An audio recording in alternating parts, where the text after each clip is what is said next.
poe ka 20 hiji ya bulan puasa. Ayeuna aing posisi lohor aya di rancak keusik tah. Keur marud kalapa jang santen. Nah. Marud kalapa rancak keusik tuh. Di sini peryogi kalapa parut, cau tah ieu aya. Bonteng suri aya. Tah. Nu gaduhna tah keur marud kalapa. Keur ngeurik. Ngerik yang santen. Bikin kolak pokoknya mah. Kamari walunang sebalanja.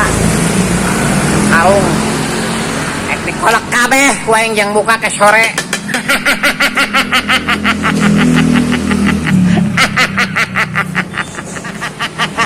Aing mah teu ngabodo ieu, teu ngabohong ieu. Sakali ngolak aing mah 3 hiji waluh. Kolak tah santenna ge 70 ribuan. Kolak kabeh ku aing mah. Waluh 3 hiji. Ye, teu percaya bulan puasa teh batal bobodo mah.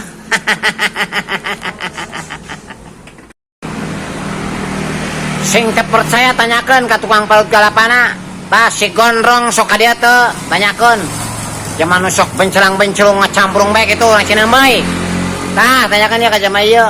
Sok meuli kalapa teu jang santen. Kolak waeng kabeh ke sore.